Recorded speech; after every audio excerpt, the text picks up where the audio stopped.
NBA 2K rating recap for January 28th, 2026. We've got 9 games to break down. Also, 2K Sports released their latest roster update, so I am going to check that out at the end of this video. I was going to do a couple more rating edits and stuff prior to recording, but since that dropped, I am going to check that out, start tracking the badges and all that stuff. I do publish like the details of each roster update, not as nearly in depth as I used to on like Operation Sports. I usually just limit it to like one Twitter post, just highlighting like what changed between this update and last update in terms of how many players were edited, how many badge updates there were. There's a little too many overall badge updates for me to really like go through and list all of the badges in like an efficient manner or anything. This usually takes me like 10 days to really crunch. That's how much work 2K is putting into their updates now than what they used to. But I do still like to keep track and, you know, get a temperature check on what their roster looks like and how different my roster is by comparison. Anyway, let's start off with our games. We've got the Cleveland Cavaliers beating the LA Lakers by 30, 129-99. Cavs are on a 5-game winning streak. Look out. They were in 7th place a couple games ago.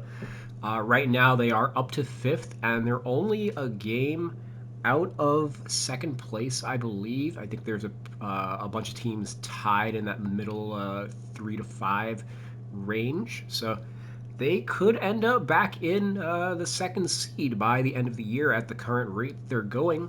They did this with, despite the absence of Evan Mobley. He's going to be out 1 to 3 weeks with a calf strain. So Sam Merrill made his timely return, sliding back into the starting lineup. That pushed Jalen Tyson back to his natural small forward, Dean Wade back to the 4. In terms of the performances, Donovan Mitchell led the way with 25, 5, and 5, and Jalen Tyson continued his strong sophomore season, 26 and 6 for him in this one. DeAndre Hunter added 19 points off the bench. They are going to need some quality minutes out of him while Mobley is sidelined. So the trade deadline is a week away, so Mobley will be sidelined through the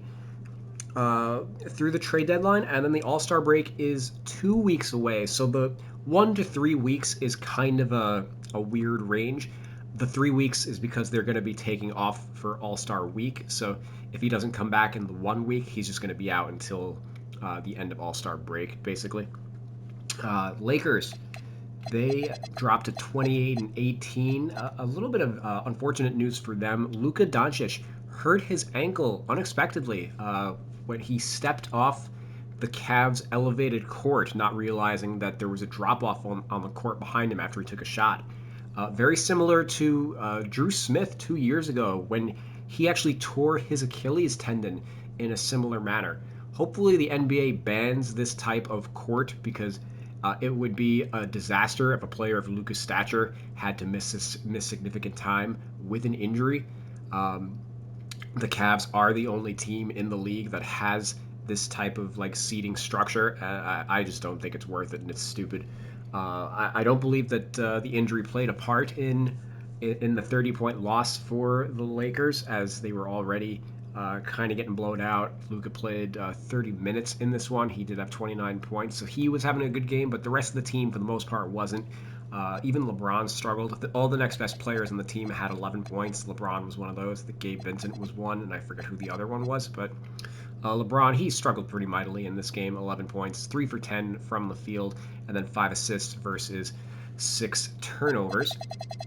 Going over to Indiana, they moved to 12-36 with another solid win over the Bulls, 113-110. They have been playing a lot better ever since they moved Pascal Siakam over to center. He had another game with 20 points. Of course, the Bulls play Nikola Vucevic, so centers have been torching them throughout the year, but Siakam not exactly that type of big man either. Jarris Walker,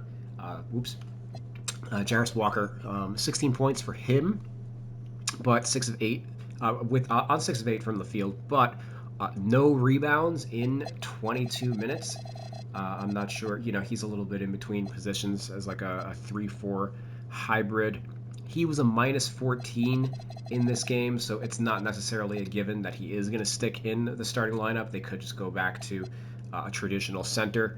Jay Huff, for what it's worth, was exhumed in this game. 10 points, played 23 minutes, made a little bit more sense in this matchup than he did against some of the other small ball teams that the Pacers have played recently. So no need to apply the intangibles debuff to him, which would have dropped him down to like a 74, since he is going to still be in the rotation. Worth noting that Tony Bradley's 10-day contract with the team uh, expired, and the team does not intend to re-sign him as of yet. Players are only allowed to sign like 10 days before their next contract has to be like for the season. A team can't just sign them to 10 days indefinitely. So basically, with the trade deadline around the corner, the Pacers are opting to keep their roster spot open to give them additional flexibility at the deadline, and also, the All-Star break is around the corner. I would expect that, assuming that the Pacers have space on the team, he'll probably be brought back around the end of February, possibly March for the playoff waiver deadline or whatever.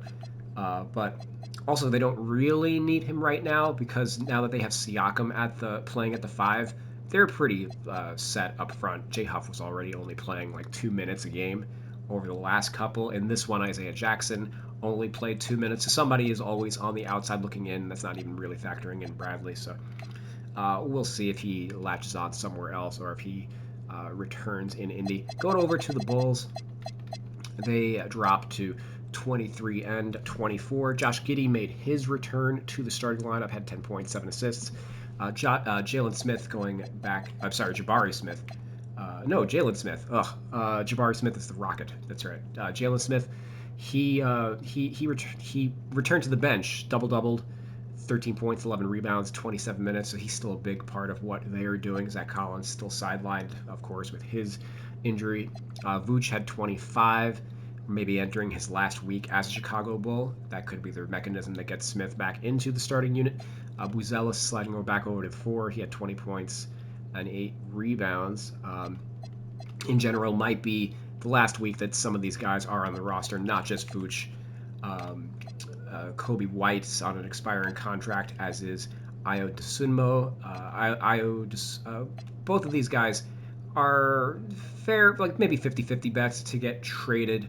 Bulls probably would like to keep White, I guess, and re-sign him in free agency, but he is expected to be one of the top free agent guards on the market. So obviously he would be unrestricted this time around, so they may not be able to keep him. And they are pretty loaded at guard otherwise, although they have a lot of cap space, a lot of guys who are expiring. Kevin Huerter's another guy who could be on the move, for example. We'll see what happens in Chicago next week. Atlanta, they got a big win over the Celtics, 117-106. It's their 4th win in a row. They moved to 24-25 on the season. Jalen Johnson, 19, 14, and 7 for him. Dyson Daniels, 15 points, 9 assists, 5 steals to really control the game against the Celtics. I cleaned up his badges a little bit. So I had Hall of Fame glove and interceptor on him based on his performance last season, where he had the highest steal rate of the last 20 years with a 4.2 steal percentage. Obviously, that led the league. This year, that's only down to 2.6%, which is 11th in the league by comparison. So just dropped him down to gold in those 2 badges. Rebound chaser, I knocked this up to a silver, which is where 2Ks had it at. I'm a little more judicious with some of my badges. But he's got a 7% offensive rebound rate, which is the most among guards, I'm pretty sure, which is also plus 2% from last season. One of the benefits of him taking fewer threes is he's able to crash the glass a little harder. And then bronze dimer and posterizer, and also unpluckable. Dimer, he's got the highest assist rate of his career. He has been playing point guard. I did watch some tape of this game. Just to confirm, yeah, he's bringing the ball up and everything. He's running the offense up to a 24 assist percentage. Last year that was 18%, which is more along the lines of like a combo guard. So I did give him a bronze badge there. Posterizer +1. He's his dunk rate's a little a little bit more up than where it was last season. I think it's 0.7 dunks per 36 minutes from off the top of my head. I think 0.5 or 0.6. And he did have a nice poster on Micah Potter the other day. And then Unpluckable. He's got close to a 3-to-1 assist to turnover ratio. So, he's not really like doing a lot off the dribble in terms of like pick and rolls and stuff. He's not really creating a lot of offense off the dribble. He's still very much like a transition, basket cuts, etc. type of guard. Offensive rebounds, obviously, does a lot off the ball rather than on. He is more of a caretaker, I guess is the word I'm looking for. Similar to like a Tyus Jones, for example. But I did deem that, based on his turnover rate or lack thereof, just giving him a bronze level badge would be appropriate. And then I also removed set shot specialist from him. Obviously, just having a nightmare shooting season. Last year, he was at least like getting close to respectable. 34 3-point percentage. He was taking 3.3 attempts per 36 minutes. This year, he's only at 13% and only 1.5 attempts per 36. So not at all needed the badge. He's completely bottomed out in that department.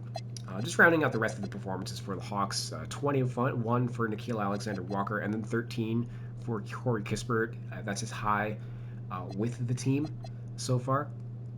Luke Kennard and CJ McCollum were once again in the lineup together off the bench. They're typically next to either Daniels or Nickeil Alexander-Walker.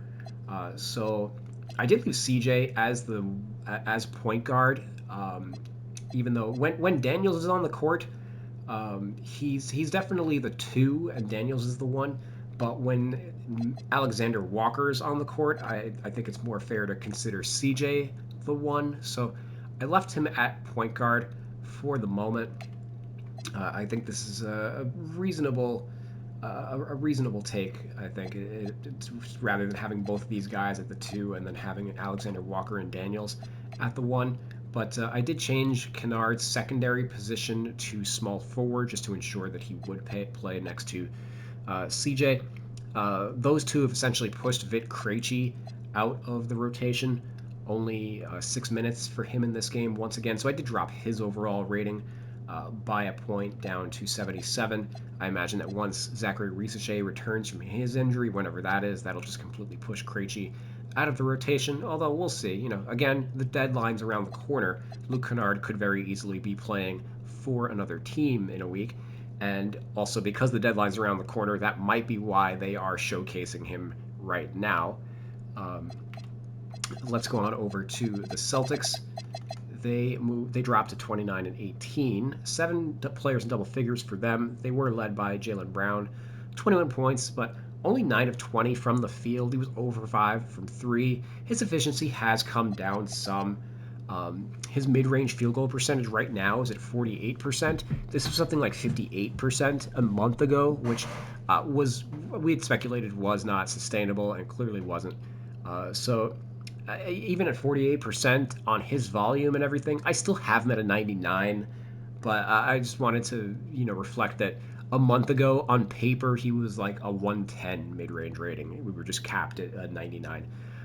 So no overall rating decrease for him as of yet. Maybe some of these badges, if I check, I don't even think any of these would really change because again, he is still doing a lot off the dribble and stuff, and that does count. That does go a long way. But in terms of the rest of this game, like Neemias Queta, he was out. He's played most of the season. This might be the second game I think he's missed this year, maybe third. But Amari Williams, he got the start in this one. 2 points, 6 rebounds, 15 minutes. Worth noting, Josh Minot was active for the first time in 3 weeks. He played 5 minutes. A number of fringe rotation guys, or not even rotation guys, but guys who are on the fringes of the team, they could all be used in trades this week, as Boston is going to be looking to duck the tax and apron. Here's looking at you, Chris Boucher, who hasn't played in like 2 months.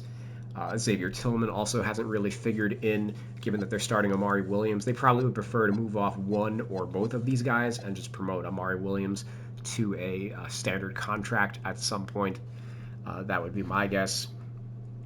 Boston obviously still looking to duck the luxury tax and the aprons. The Orlando Magic, they moved to 24-22 with a nice win over the Heat. The two Florida teams are jockeying for play-in position. They beat the Heat 133 to 124. Paolo Banchero starting to come on of late. Another 30-point game, 31 points, 12 rebounds for him. Anthony Black was big in this one, 26 points, 4-7 from 3. Desmond Bane also 23 points, 3 of 6 from 3. Rare night where the threes were falling in Orlando. Magic were 16 of 38, 42% from 3 in this one. Jalen Suggs had his best game since returning from injury, 16 points for him. Magic overall had 36 assists to 7 turnovers. That is a 5-to-1 ratio. Miami, they dropped to 25-23. Bam Adebayo led the way with 21, 12, and 7. Norm Powell with 22, and then Simone Fontecchio with a season high 23 points off the bench, 6 of 9 from 3. Only 7 minutes for Khalil Ware. It is not looking good for him heading into the deadline. Going over to the New York Knicks, they got their 4th win in a row, moving to 29-18 on the season, 119-92 over the Toronto Raptors. The Knicks moved back into 2nd place in the Eastern Conference. Recall a week ago, everyone was doom and gloom on this team. Again, the media, they just want to rattle the cages just so they can regurgitate Giannis to the Knicks for the 100th time. Now, I mean, there is some merit to it because Karl-Anthony Towns is not playing to the level of his contract. And, you know, their star players are always, there's only like 2 guys in the league who are ever like completely untouchable at any given time. Everybody else has to deal with trade rumors. Cat, it's come out that he may have been unhappy that he was leaked in trade rumors over the summer for Giannis, and is obviously hearing his name thrown around now. Boo-hoo. Play better. You're not a perfect player. This is why you guys make $50 million to $60 million a year. It isn't because it isn't to play a game. It's to deal with the media who cover the sport, that make your sport popular, that that get you guys paid a lot of money. So just suck it up and deal with it. If you get traded, it sucks at the end of the day, but you can only worry about the things that you can control, and what you can control is your performance on the basketball court. Karl-Anthony Towns struggling again offensively in this one. 8 points, 3 for 11 from the field.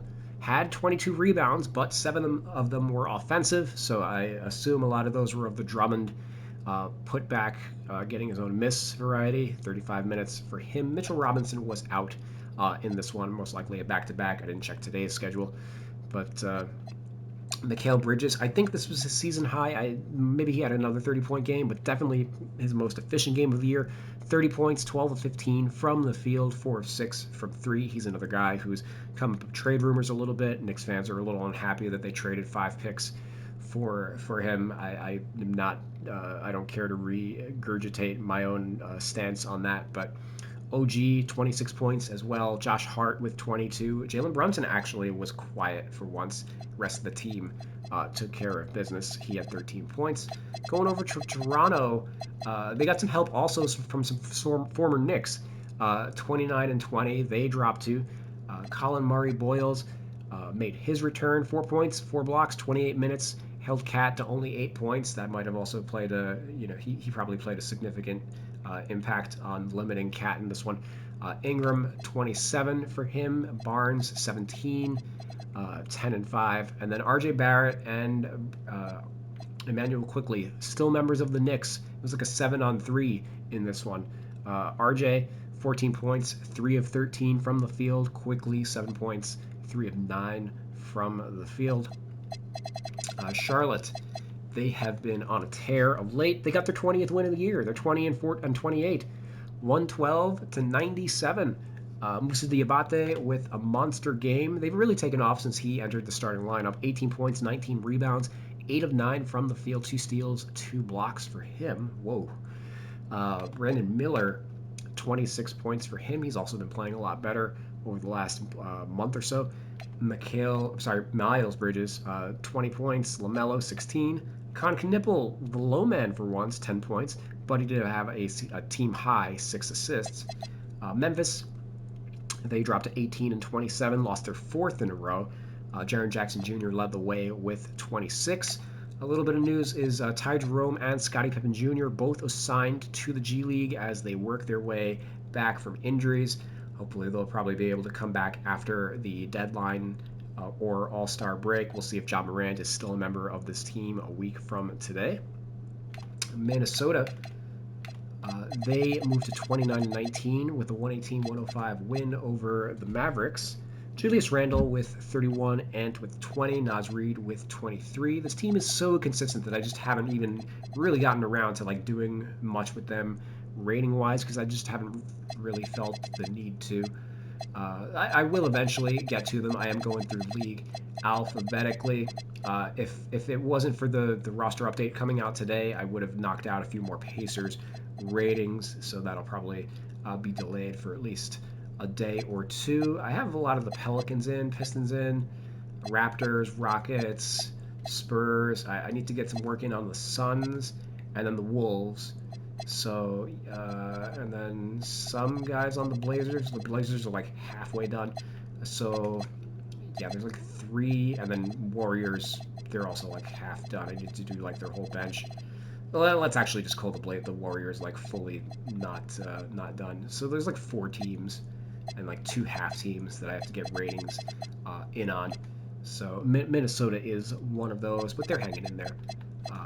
I've got their, Ant is Ant, Randall's Randall. Dallas, they dropped to 19 and 28. Cooper Flagg was out for this one, so PJ Washington and Daniel Gafford returned to the starting lineup. Klay Thompson also missed this one. Washington led the way with 21, Daniel Gafford with 14, and then Najee Marshall essentially at point forward, while Christie and Martin were the defensive players at the guard position. Another point guards are out. We've seen this with a few teams like the Pelicans and the Wizards are just completely eschewing having a point guard at all. Dallas is essentially new to right there with them. And then obviously they were starting Cooper Flagg at the quote unquote point guard earlier in the year, so to kind of jumpstart that. But yeah, what in Chris Paul's final year of the league, the point guard is going away, and there's going to be no replacement there for the point guard. The point guard is now point gone. Najee, 18 points, 32 minutes in this one. Christie though, at least in the handful of games recently where we've done this, where the teams don't have a point guard, their shooters don't really get going. Christie 1 for 8 from the field. Caleb Martin 2 for 7. Brandon Williams, he's the Mavs still playing point guards. Brandon Williams played 24 minutes off the bench. He had 17, and then Ryan Nembhard played 10 minutes. He had 6 points, but teams are just not starting an actual point guard now, just opting to max out on the defensive end. Golden State, they got a win over the Jazz, 140 to 124, 8 of them in double figures. Curry leading the way with 27. Moses Moody also chipping in 26. Warriors sat a bunch of guys. They were all back in the lineup. Melton, Horford, etc. Horford once again started. He is going to be taking over the full-time starting position, it looks like, from Quentin Post. Utah, they lost their 4th in a row, despite mostly not tanking. The only guys who missed this game were Kevin Love and Cody Williams. So we had Keontae George back in the lineup, 19-7-7 for him. Lauri Markkanen had 18 points, playing against one of his potential suitors. We'll see, though. It seems like Utah is now leaning towards keeping him. Ace Bailey had 19. He got the start as Cody Williams was out. We'll see what happens when one of those guys comes back. But Svi Mikhailiuk was also back in the lineup. He's typically been starting. He started every game that he's played this year. He's yet to come off the bench. So um, Ace had been starting at the 4 while Lauri Markkanen was out. We'll just see what happens. I imagine that he's probably just going to be the sixth man to kind of stagger Laurie and him, like they're kind of similar offensively. I'm just thinking that get an extra defensive player out there in Cody Williams, who's been playing a lot better than he did as a rookie. Bryce Sensabaugh, also for what it's worth, 22 points off the bench. He's been on a tear over the last 2 weeks or so. San Antonio, we're going to finish off with them and the Rockets. They got a big win, 111-99 over the Houston Rockets. They moved to 32-15 on the season. Wemby, absolutely dominant in this one, 28-16, 5 blocks, 2 steals. Fox and all the point guards on this team were great. Fox 18-8, Castle 16-6, Harper 16 points in only 22 minutes. Obviously, picking up, what a luxury. They have 3 point guards, and the Rockets don't have any. Um, Depending on how you feel about Amen Thompson, who led the way with 25 points and 4 steals. Şengün, close to a triple-double, 18, 10, and 7, but he was only 7 of 20 from the field, struggling mightily against Victor. And then KD chipped in 24 as well. And then on some unfortunate league news is Steven Adams is going to miss the rest of the season. He will be getting surgery on his ankle that he had the grade 3 sprain on. So we'll see if this affects their plans at the trade deadline. They are not going to run Clint Capella in the double big lineups. So whether there's somebody out there that they can get so they can go back to that or what, but Capella's been pretty disappointing for them this season. Maybe they just move off him completely and bring in another 5, but we'll see. They have a few guys on the lower end of the roster that they can move around to kind of better balance things. Dorian Finney-Smith is one such player who might be on the move. And yeah, that's our Real 2K recap. I am going to dive in on the updates. February 1st, the All-Star reserves will be announced. So I'm going to try and analyze, and I'll have those up for you. Who my picks would be for All-Star reserves probably by like Saturday, Sunday. I'm going to, when I go through the roster, kind of think about who my picks would be, etc. I will see you guys later tonight. Let's dive in and check it out. Peace.